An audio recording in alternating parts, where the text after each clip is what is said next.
नमस्ते दोस्तों। एक ऐसी कहानी के साथ आज आपके सामने आया हूं जो अटूट संकल्प की प्रेरणादायक कहानी मानी जाती है। ये कहानी हम लोगों ने बहुत बार सुना भी तो है, मगर इस कहानी से प्रेरणा बहुत लोगों ने लिया है। अब हमारी बारी है। प्राचीन समय की बात है। राजा उत्तानपाद के पुत्र ध्रुव नामक एक बालक था, महज 5 साल का। यद्यपि वो राजकुमार था, फिर भी उसका जीवन कष्टों से भरा हुआ था। उसके पिता की 2 पत्नियां थी, रानी सुनीति यानी ध्रुव की मां और रानी सुरुचि जो राजा की प्रिय थी। एक दिन जब ध्रुव केवल 5 वर्ष का था, उसने अपने छोटे भाई उत्तम को अपने पिता की गोद में बैठा देखा। वह भी उत्साहित होकर अपने पिता की गोद में बैठने के लिए दौड़ा, लेकिन रानी सुरुचि ने उसे रोकते हुए कठोर शब्दों में कहा, तुम अपने पिता की गोद में नहीं बैठ सकते, क्योंकि तुम मेरे गर्भ से नहीं जन्मे हो।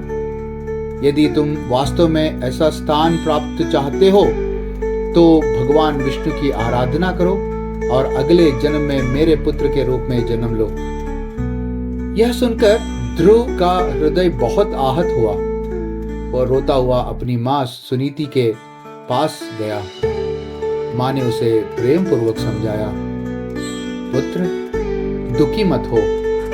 यदि तुम सच में कुछ प्राप्त करना चाहते हो, तो भगवान विष्णु की शरण में जाओ। केवल वही तुम्हें ऐसा स्थान दे सकते हैं जिसे कोई छीन नहीं सकता।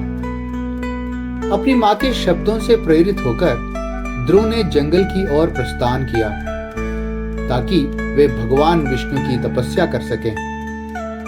वह अकेले ही गया, निर्भीक और संकल्पित। ध्रुव की भक्ति और निश्चय को देखकर महान संत नारद मुनि प्रकट हुए। उन्होंने ध्रुव की परीक्षा लेने के लिए कहा, पुत्र, तुम बहुत छोटे हो। जंगल में अनेक कठिनाइयां और भय है। घर लौट जाओ। समय के साथ तुम्हारी इच्छाएं पूर्ण होंगी। लेकिन ध्रुव अडिग थे। उन्होंने विनम्रता पूर्वक कहा, हे गुरुदेव, मुझे आराम या सुख नहीं चाहिए। केवल मुझे भगवान विष्णु का आशीर्वाद चाहिए। कृपया मुझे मार्गदर्शन दें। नारद मुनि ध्रुव की अटल निष्ठा देखकर प्रसन्न हुए।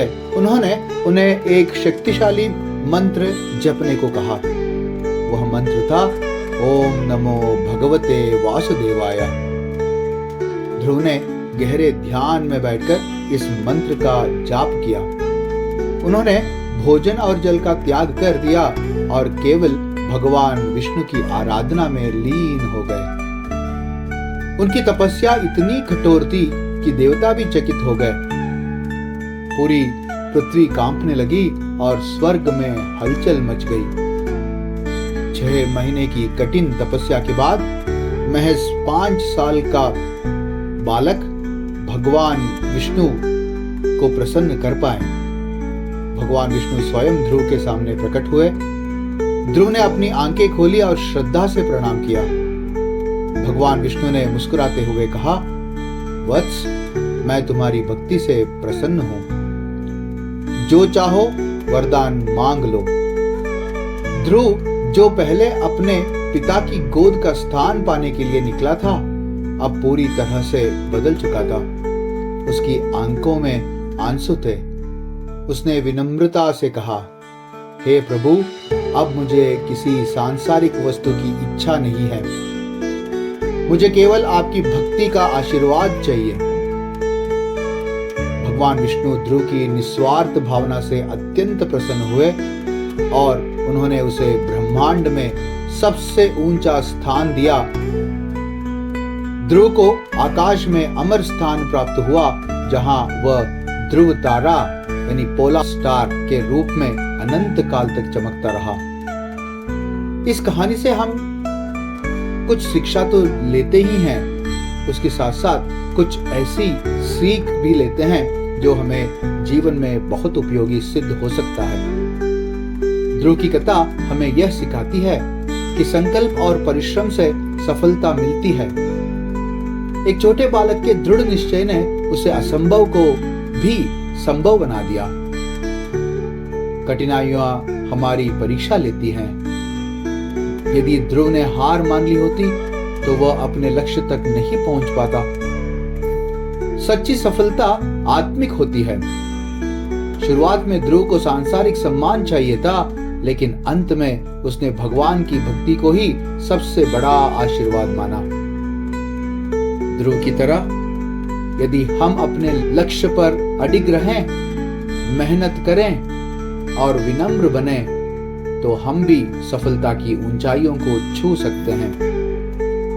ऐसे ही प्रेरणादायी कथाओं के साथ आपके सामने फिर प्रस्तुत होऊंगा।